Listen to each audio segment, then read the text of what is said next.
Welcome back to Dopes and Dragons. On today's episode, we're going to be talking about the D&D movie that just came out, and we have a very special guest today, Mr. Milkman, Mr. Death Metal Milktooth. Death Metal Milktooth, wow. Yeah, that's a bit of a nickname. I guess we want to start. Do we want to start off with what we thought of it to begin with, or how do you want to start? I went in with low expectations and came out totally happy with the whole film. Yeah. I think I'm the exact same, Milkman. Same, 100%. Because I'm old enough to have seen a couple of the original D&D movies when they came out. When they came out? Yeah, that's a flex. I was going to say, yes, I watched them, but I didn't see them when they came out. Yeah, there's a lot to be desired in there. One thing I'm happy is there was no point where I went.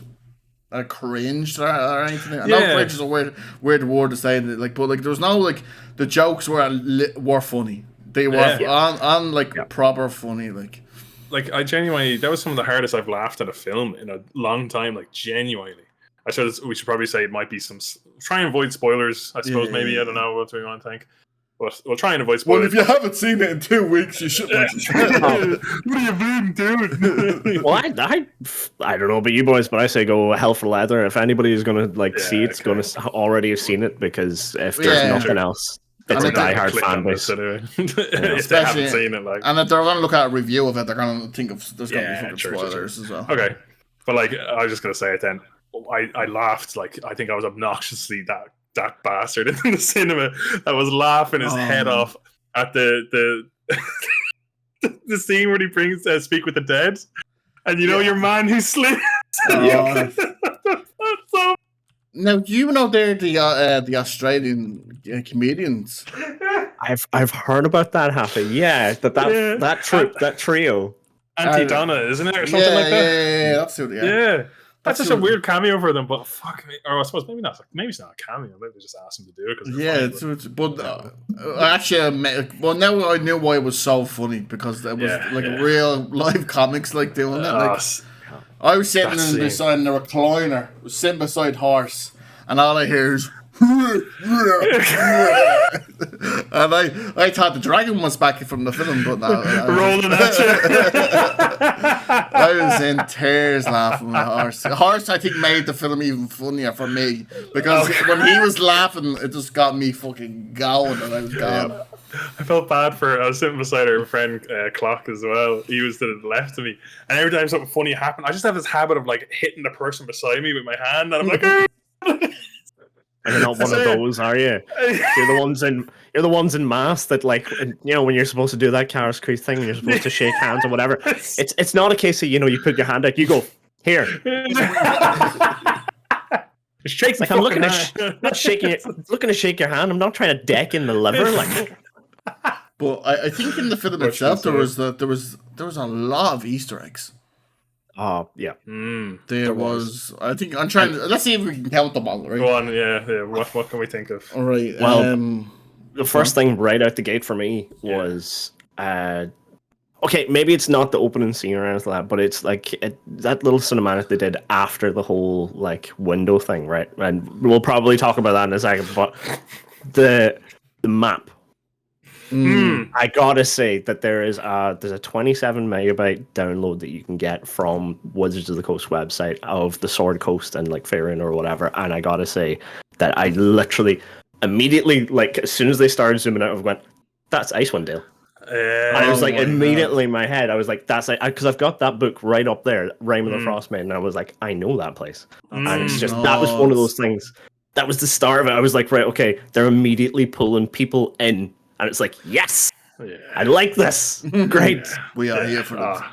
It was good. He was just the main city again being Neverwinter. I've literally one of my other campaigns I was playing in was I can't remember the name of the adventure, but I think our DM never or specifically didn't tell us, but it was essentially involving a whole murder mystery type thing in Neverwinter. And at one point in the film. Who was it? Oh yeah, the guy who was part of the kind of their thief group, but he became the Lord of Neverwinter. Yeah, he refers to one of his. Yes, that's the one. He refers to one of his kind of colonels or something like that as Blackwood, and it's the Blackwood family that you in our adventure path you follow a murder of someone from the Blackwood family, and you're going through and you're trying to like just like unravel this mystery, you know. And I was like, whoa, this is not supposed to be. I think from a DM point of view, my favorite moment is the whole explain of this big elaborate puzzle to get across this bridge, and I think all you can hear is this droning music as the players, you can see them going, what the fuck is going on here, and instantly fucks it up. Nat one's it instantly, and then the DM on the spot just goes, yeah, that magical item there, that's a magical item that you can have. Yeah, that'll get you across that one. Yeah, not better than that. There's a portal gun figured out. That was one of the best things because you can just 100% see that. Like, I think we've all had situations almost similar to that in our games. And I don't care what anyone says, that was the DM's player character. There is the paladin fella. Yeah, the paladin. He is literally the DM's character. Like, he goes and kills all these guys for. Like, there's literally no reason for that fight because they run away from him. Like, do you know what I mean? They get back up. He's literally just showing off. He starts all these things because he knows they're going to rise back up, and he's like, oh, let's run now after I showed you how cool I am with my sword. But actually, to add on to that, like, you're completely right, Happy, because, like, when you think about it, okay, the way he tells, like, Zank talks about, like, oh, you know, this happened, Zastam raised whatever kind of army, the kid turned whatever and all this kind of stuff, and I was in that fog that, you know, started converting, corrupting these people, and I'm marked by it or whatever. It's like, but at the same time, the way he's talking about it, it's like, oh, that was over a century ago, so I'm, like, almost immortal kind of thing. That's a DM's piece right there. You're like... And I love 100%. I was there and the whole thing is, I've given to use the tools to do this. Yeah. Goodbye. And he just walks up in a straight line over the rock. Yeah. There's always the reason they leave the party is always a bit like, really? It's like, you sure you don't want to help us out? You could solo with like this one like red wizard. You could solo her like. We'll say just as well when you're mentioning that, right? Okay, I had a couple of friends. Fortunate enough that I've got a couple of friends that were actually at like the premiere and were a part of the whole D&D. They took over the Tower of London kind of thing. It was kind of cool. Yeah. And so Sue Perkins was there, the directors were there, the entire cast and stuff like that, and they were talking about the movie and like the whatever. And apparently that scene where Zank walks away, your man Reggie or whatever. So apparently he like didn't hear somebody shout cut. So he's walking, and Chris Pine's just ad-libbing the entire, like, the talking. He's like, and will he walk around? Will he go over the top? Will he whatever? And apparently it's because your man, Reggie, didn't hear the cut. And they just threw it in. Well, Fair play to him. Like, imagine him and he said, you're right, this rock do I walk? No, I wouldn't. As this character, I would walk over this rock. You have to wonder what his face was doing when, like... This is where you wish you had like a camera on everybody's face for that kind of stuff. Where he's like going, like, do I walk around? Over. Must not stop. Keep going. Commit to the bit. Commit to the bit. So good. I wonder how far they let him go on for. Like, there's like, no, let him do his thing. He just keeps walking. There is one thing though, Milkman, that me and you're gonna horribly disagree on. I warned him about this. I was like, and it's a piece of grass. Wet the whistle. Wet the whistle before we get into this. It's a bit of a fresh cut grass, if you like to see it. Okay, then I will do this. Then Happy, right? And go for it. Go ahead. I do think it's a nod to Critical Role. And you are right. What? Yeah, I'll put my hands up. I was wrong. Fucking cunt. I was wrong. Yeah. No, this is the thing, right? Okay, look, I love Critical Role as much as the next person, whatever. I still have my favorite episodes from each campaign and stuff. I've got the bloody merch, whatever. I've got books up there from Critical Role and everything. Right. I will say that I kind of made an arse of myself on Jenny D's Instagram because she did a full-on like video of talking about like the Easter eggs or whatever. And you know when you get like a notification from somebody liked your like comment or somebody liked your post or whatever, and it's like, but mine came up. It's like Jenny D replied to your post. I'm like, oh no. You're not.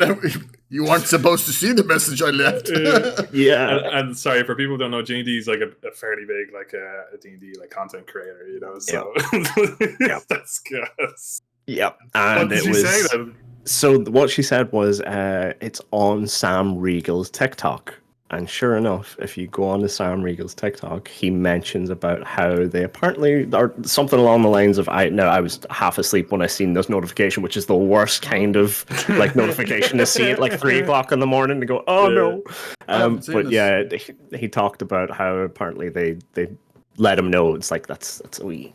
Oh, I never seen it. No way! Yeah. There you go. Oh my god. The only reason I thought I was like, right, it has to be because there's the clip of Sam Riegel explaining the smells. You know the one. MilkMan, I think the one. Of course, you know the one. The one. I've seen it. But like that went like mainstream media, like viral. Like that was in news and all. Like the whole like smell pussy like it went viral. Like went mad viral, and that's why I was like. That's why that's in that like that one instead of anything else. It's the fresh cut grass one, it's the smells one. That's why that one was in that one. And look, I was just doing the typical Irish thing where it's a case of I'm like hearing hooves, I'm thinking horses. I'm not thinking zebras or fresh cut grass. Like so, that was just me. I was like, it was too blatantly obvious. Yeah, it was like no, I would have been on the same side as you if they didn't mention it twice. I thought it was a bit on the nose then when he mentions it again, and I was like, okay, yeah, it has to be. Then, once was probably like, ooh, maybe, but then the whole don't fool me twice kind of thing, do you know what I mean? It's like, I think it was definitely a nod to it. Well, I was set up for a battle there, and that was... No. I'm one of those people. I will admit 100% when I'm wrong. Fair play. I will say I give full prep to Happy. I was like, he's going to die on this hill. He is going to fight you tooth and nail. I have to watch that TikTok now. That'll be cool to see. Any other Easter eggs that we can think of then? Well, I was kind of the really obvious one, which is the in the maze scene. Yeah. One of the parties that's actually in there is the actual D&D cartoon series. Oh, no same characters. Even though the fella who plays the 9-year-old looks about 40 odd with the horns, he's about 40 Funny odd. you mentioned that. If I'm guessing you might have seen it there, Happy, but D&D have put out their own little they've dubbed a version of the cartoon to talk about the movie. Oh, so the one about the owlbear. The owlbear one. Oh, look. Oh, no, not the owlbear one. The actual, the D&D cartoon series. So he gets the point. He's like, on my table, an owlbear, like, he talks about the owlbear. They must have done two. They must have done two, yeah. Because there's one where they literally say, it's like, oh, look, there's me. And it says, oh, you must be really annoyed because that's literally a 40-year-old. He's like, actually, maybe. Tall. Yeah, I think that's actually where I got that from, actually. I just dropped it from myself. Yes. Oh. Well, like, there's the... Okay, now, as well, boys, you are going to be on the same fucking plane as me here, right? But... when you seen the stacks as well off the Irish coast. Oh yeah. You're like, yeah. And by the way, apparently like 30 or 40% of the movie was recorded in the studios in Belfast. No way. Also, here's another thing as well, is the castle scenes were all shot in Hogwarts. Yeah. Yes, I did. Which is actually the corridors and stuff like that. Because I was looking at it, I was like, oh, this is like I have to give them Paramount. I have to give you just, they went down a pure practical route, like for like sets, for costumes and stuff like that. They went down to practical, and I love it. It reminded me of old Lord of the Rings, CG is good for some stuff, but we're not really there yet with like face modeling and stuff like that, I don't think. And I love like costumes and like Jonathan and all. Oh my god. We literally just seen we just seen like a behind the scenes video of Jonathan there and just walking there where he's like in his wings. Like he's doing the full and the big wings, the full extension of the wings. Like I actually thought the wings or something would be at least CG, you know, like the whole thing was practical, and it looked fantastic. And Film again. I know, Happy, you said about the Dragonborn. They looked a bit weird. They're the only ones that I didn't. I was like, Tabaxi amazing. Cockers amazing. Yeah. I'm sorry, lads. No, I'm gonna have to argue with you. That Tabaxi is Khajiit. That's not a Tabaxi. That's like looks like somebody did a Khajiit cosplay and went to like some kind of con. I actually thought the Dragonborn was far better. Really? I don't know. Yeah. I think I'd have to look at them again because It's like I really like the Dragonborn. I think it was, do you know the way because the dragons have such like kind of a long mouth. It's hard to get like the micro movements, so it just feels like one solid piece in a sense. Is how I kind of when I was trying to think about it. I just looked at the Dragonborn and I was like, well, that looks very moist looking or something. It looks slimy. He keeps himself moist, you know. It's winter time. He'll get chapped skin if he doesn't keep himself moist. Like, I don't know. It's just he looked like a swamp creature. Yeah. Like he would still look cool, but I was just like, I don't know. You try and keep scales clean. Well, imagine you have to shed every 6 months or so. I'm not running around with oil over myself all day and then go. Bathe in baby oil. One thing I did find myself doing a lot was going, I know what that spell is. And I literally went when she cast time stop. I went time stop. And then your man goes time stop, and I was like, yes. Yeah, there was a nice like variety of spells we can see as well. You know, it's like I don't know. And if we're talking about spells, we have to talk about Simon's. It was 100%, man. I loved it so fucking much. Do you know what I found out, MilkMan? What that was supposed to be? Do you know what that was supposed to be? Is it a component pouch or is it a component pouch? It is, yeah. Okay. It's a component pouch, so it's like a little device where he can just select exactly what he needs. Oh my god, that's so obvious. So good. Yeah. Sorry, just explain it to anybody. If you've seen the movie, you'd see Simon reach down and like spin something on his kind of waist belt in a sense, and then like extract something from it. So that's the components pouch, which is like standard for like most spellcasters that have a components pouch. But what a cool design! Instead of just being this little fucking brown sack hanging off you, that you have to root around and you just like swirl it around, select it. Oh, it just 100%. And excuse me, do you fucking attune into an item? Yeah, I'm literally thinking about adding that into my game, like that you have to like it makes magical items so special. Yeah. Oh my god, it's just like this is so cool that he's had stuff like. I know it's like it's not even a millisecond for anyone else, but it's like he's talking to himself. Yeah. It's so cool. There's so like just in that as well is that attunement as well. Just what comes across to that, and when you think back at the scene, that's like just the way they've been kind of bumbling, not really bumbling through the movie or anything like that to that point or anything, but just. When they get to it and they get hold of the helm of disjunction or dysfunction or whatever the heck it is, and then it's like he doesn't know what to do. His spells keep failing. They're not the best. He's not the best spellcaster. So what it looks like is the DM has this item, and he's like looking at this player and going, "Give me a check. I'm not gonna let you just use this overpowered like item, this like legendary wondrous magic item. No, give me checks." And that's literally in my head. That's what he's doing. He's like trying to make beat the DC. You do it like 3 times, I'll let you have it. That kind of thing. Yeah, natural 20. Yeah.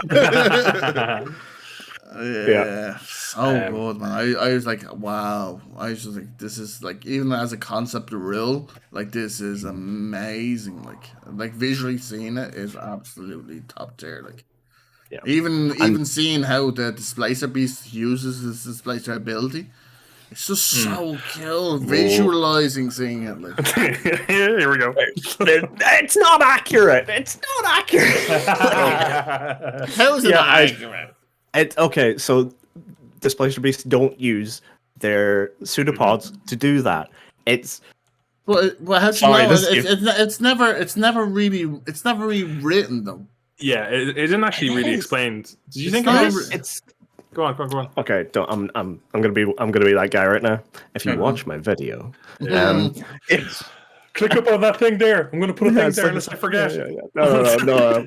I always forget. I never do it. But anyways, no, it's not accurate because they don't use their pseudopods to do that. They just use their pseudopods to either entangle or attack from range, right? Okay. They actually create that effect by phasing their skin, like a vibration. So they vibrate themselves into a different part. They manipulate light through vibration. That's why if you restrain one, or if you entangle a displacer beast, they can't do the effect. Because they're restrained, they're paralyzed, they can't move. Okay.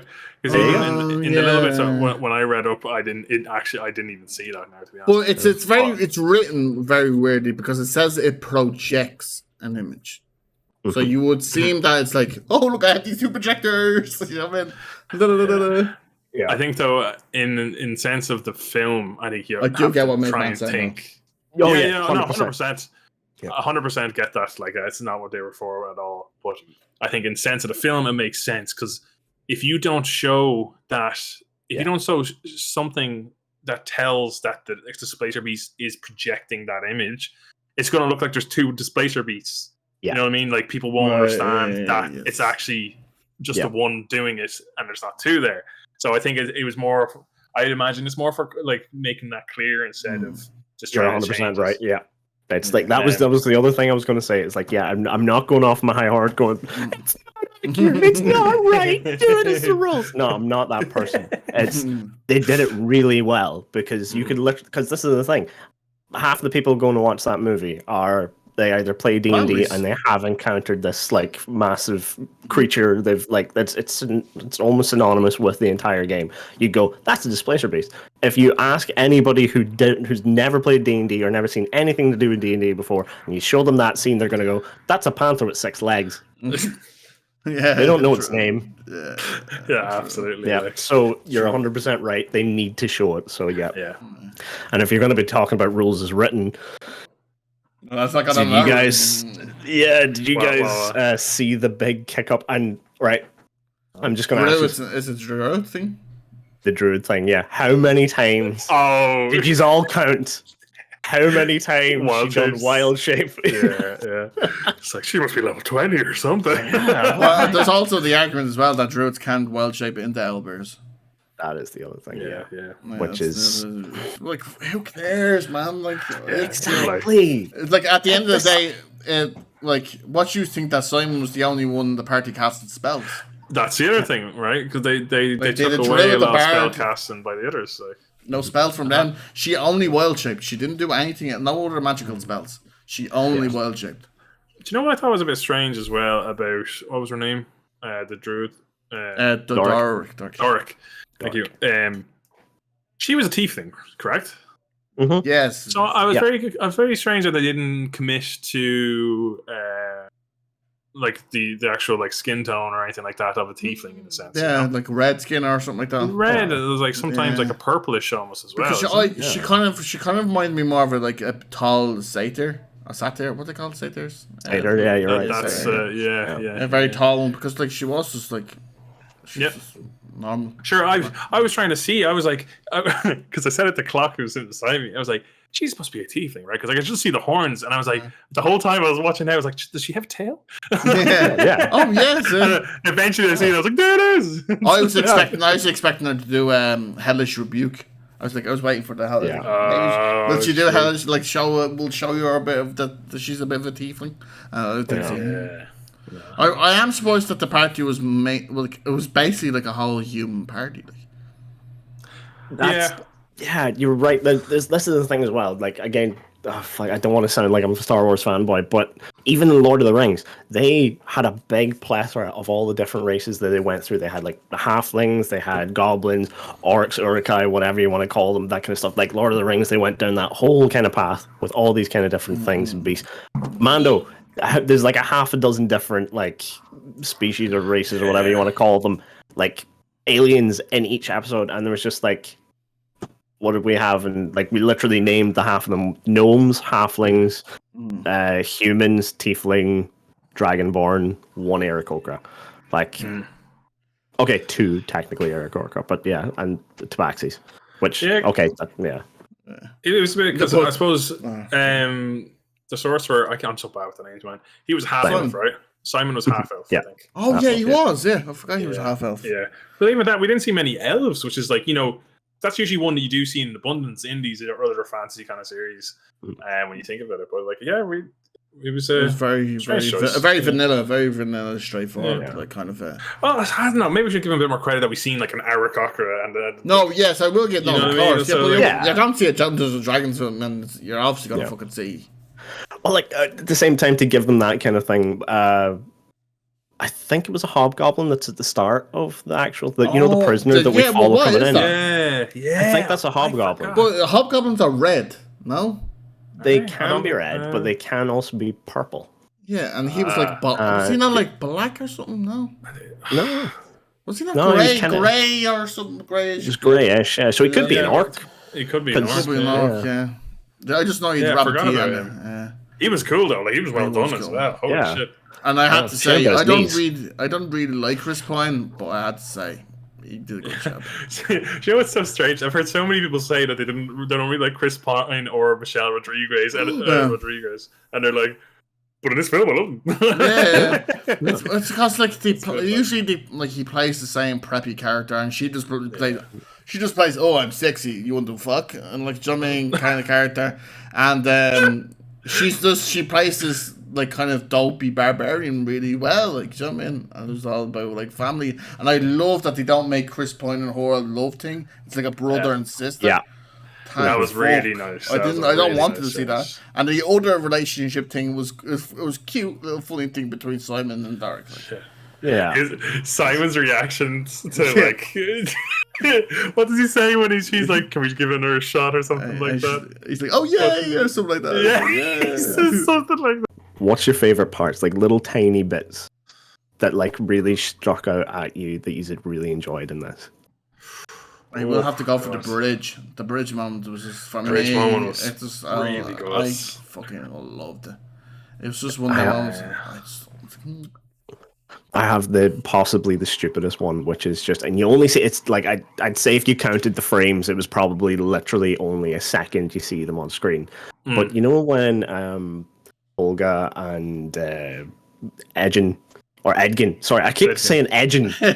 Well, what are you edging now? Calm down.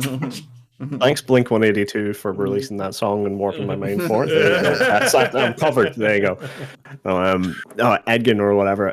When they're actually going down, they've been like your man forges having them executed or whatever. You know, when she grabs the brick thing, whatever.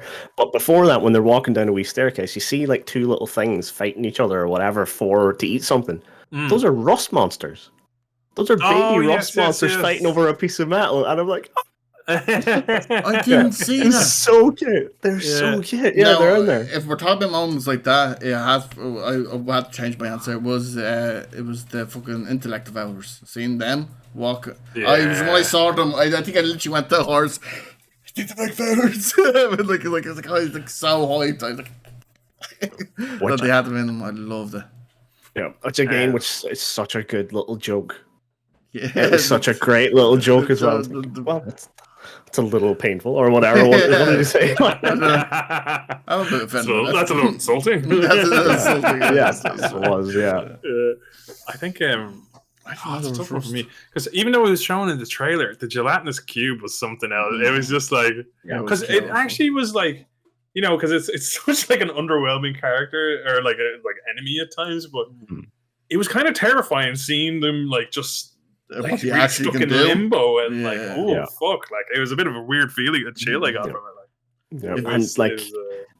It shows how quick they work as well because in the actual game, it's 6D, like 3D6 when you go into one, and then it's 6D6 every turn until you're out of it. And what was it? It was only like about I'd say they cut away for about like a minute maybe. The dark was in. Came back or whatever, and your man's like literally a skeleton. So good. It's like so good, so good. If you could pick a monster to be in it, like what monster did they miss for you? Like that they didn't put in. Ooh, God, that's good. I have one straight away, and it's the reason why I didn't give it like a 10 out of 10. What was it? Go on. Beholder. Yeah, because I wanted a Beholder. I yeah. wanted just to see one. I know they mentioned one. They said the eye of Beholder. I just wanted to see a Beholder. Just give me it. Just give me it in the background or something floating around or something. I would have loved a Beholder. Oh God, I'm trying to think. That's a tough one. I don't. Yeah. Because we did get the Fat Dragon, which was pretty fucking cool. The Fat Dragon was good. Embershot, yeah. He was actually official. He's actually official character. He was a Grackles or whatever you call it. Something like that, yeah. The Dorgar fed them so much, blah blah blah. Like they keep their forages warm or something. Yeah, because he's Thembershot. He's in Out of the Abyss, that campaign module, which we've been playing in our party for the past 6 years. Jesus. Yeah, it's a way to draw out a module that's like levels 1 to 11 or 12. I think we're really dragging it out. And I said, yeah, I'm out. You get the most of you I was thinking maybe seeing a goblin, like some of the more generic ones. Yeah. I can see why they want to avoid them though.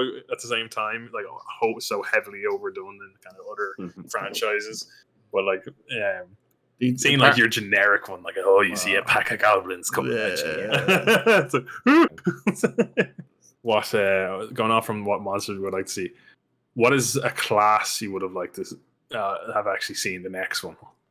I know we've already done 4 of them, I suppose. Yeah. I want to see an artificer gnome.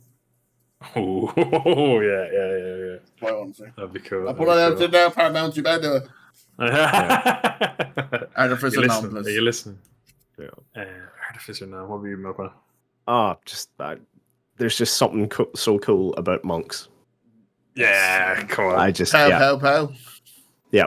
Like, I know it's a very generic thing where, throwing fists or whatever and stuff like that and all that kind of crack. But as they are done in the rules and stuff like that, seeing monks just move in fights and stuff, it's just so cool. Yeah, no, I agree. Cool.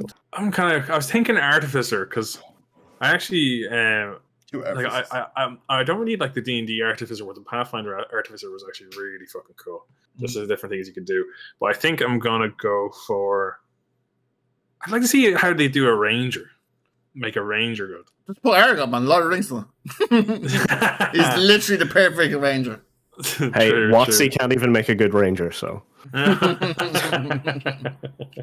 would love to see how they do Warlock. I would love to see how they do one. Yeah, it's honestly just seeing how they, because that'd be cool, like a bit of patron and shit like that. That'd be super cool. Yeah, but see, I think he would be more. He would be more. Have to be in the story more. I think if you were to do it would be more folk, because you couldn't just have Warlock in the party and then just have people assume, oh, how'd you get these powers? Oh, just got them off the fellas down the road, man.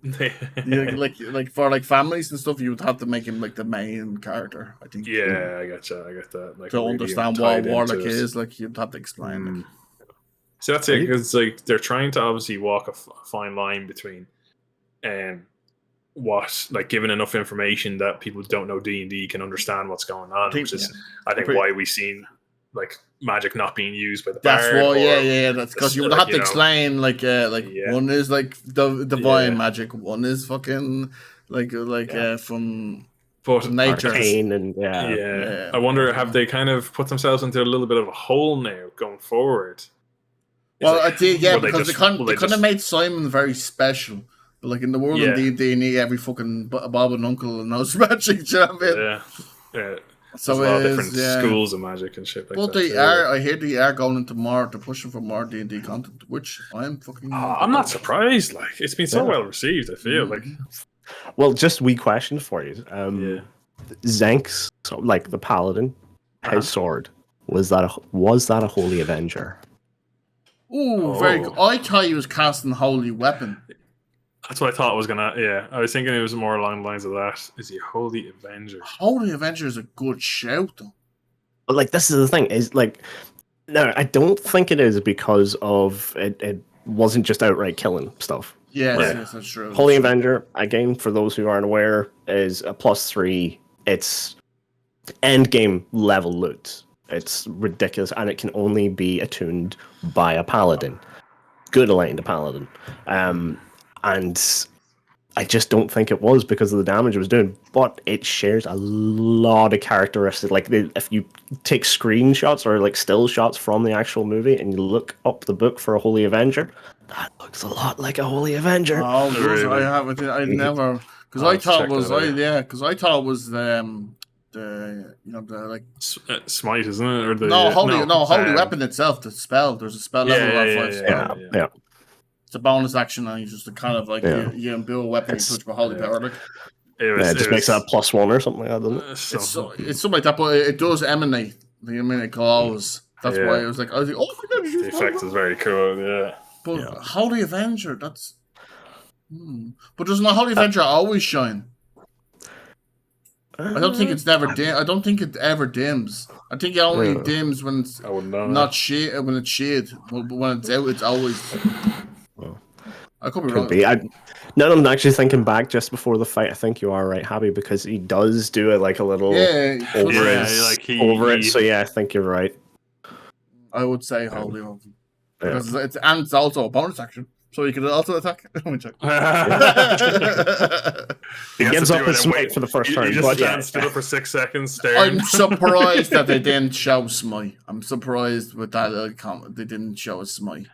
Yeah, once again, because then again, if we're going along the science of they weren't given either classes magic, then it's kind of true. It'd make more sense. It actually was a Holy Avenger in that sense, then, because it's just a magical item more than he's using magic on it. He definitely uses fucking what's the sense? Divine sense. Divine sense. Yeah. The minute they showed it, because that's that was a nice thought. It's another thing. Got another one for you, boys. Mm-hmm. Right. One. Whenever Edgin, Chris Pine's character, is talking, like, he's always sitting down. Yeah. Edgin, whatever. Every time Edgin sits down and he talks like they're at a table and stuff like that, and he starts running through a plan or something like that, and he starts talking, or when he's talking to Simon about how he's, it's at the time you're in most danger where you're most powerful and stuff like that. I know where you're going. Anybody else getting bardic inspiration? Oh my god! The penny is just dropped. Yeah, I was sitting there going. That never clicked with me. And it's almost like when you're watching it coming up, like it's almost like there's like a filter on the actual screen where you just like you kind of like it's not so much everything in the background like fades out or anything like that, but you're kind of going, oh my god, that's so true, man. That's bardic inspiration. Oh my god, I never clicked. I think that's 100% what that is. You have has to be. Yeah. Caught the nail on the epoxy head with that hammer. I'm telling you now. That's well spotted. My god. See, that's why I want to see this film again to spot like things. Yeah, that's it. Yeah, I tried. Right, another one off my list here. Sure. I know we're kind of jumping ahead, and this is definite spoilers. But Zofina as a lich, that as she's walking towards Edgin, said it right that time. When he's walking towards Edgin and changes from the fingertips where it comes into this black kind of necrotic thing, and it just goes up the rest of her body, and you see the real dead skin and terrible. Like it just looks so good. It's a great depiction of a lich because they're not completely like emaciated or worn away into nothing. They're just so good looking. Like God, I cannot remember the name. The sorcerer versus Simon the sorcerer. Simon the sorcerer versus your one's Zofina or whatever her name is. Big B's hand, Jewel. Thank you. Yeah. That's what I said was the Big B. It was their form of Big B's hands. You know what I mean? It wasn't Yeah, because if you watch it, the hand followed Simon's movement as well. You know what I mean? Like it followed the action and all this. Just grasping hand. There's red yoke. Yeah, it was using all the attributes of Big B hand just because it was one was rock and one was like a dead bloody thing. Yeah, it was just their version of it. So it was. I was just so cool. I don't know. I just loved it. Just grasping with each other. Fight. It was a great fight. It's a great fight. I will also say I love that the film hate traveling as much as everyone at the DM stuff because they never showed them traveling ever. I thought we were going to get random encounters. I actually thought we were going to get to them. And then Bradley Cooper as a halfling man was the most. Oh, that was so fucking funny. Yeah. Oh, he's like, what the fuck? Oh my god! Why does Bradley Cooper have an obsession of playing small characters? Like, what was he? A halfling? Or what do you think he was? Definitely a halfling that has an obsession with these like fucking huge women, man. Yeah. It's so fucking funny. It was just like he embodied the internet, is what he did. Everybody wants the strong dommy mommy. Yeah, that's true. The researchers were like looking back to Resi 8 and being like, look, this is what we need. Well, I was actually disappointed that we didn't have Chris Perkins or Jeremy Crawford or Mike Merles or something like that. That's true, yeah. Chris Perkins especially, because he does a lot of media stuff, do you know what I mean? Yeah, like I a lot of people, again, recently pissed off with OGL stuff and all the WotC stuff or whatever, but at the same time, if there's somebody who's done so much for D&D in the past, I don't know, since TSR days. He should be the Stan Lee of D&D. Yeah, he should be the Stan Lee of D&D movies. Like, should be, yeah. Right, nice. I'm guessing at this point we can go on for a while, so do you want to finish now? What's that little gremlin though? Thank you guys very much for listening to this longer episode that we've had today, and very special thanks to Death Metal MilkMan for joining us. MilkMan, if you'd like make sure you sub to him. Yeah. And sub to us because we fuck all. Thank you very much for joining us. It was really just a lovely conversation. And, thanks for having me, boys. Really, really appreciate it. No problem at all, man. No problem. You're always welcome. Sure, maybe we'll see him again on the channel sometime soon. I don't know. We'll see. We'll sneak him in. I'll see if Happy allows it. Happy doesn't like him. Anyway, thank you guys so much for watching. We'll see you guys. That milk's gone off. Take it easy. Thank you. Bye.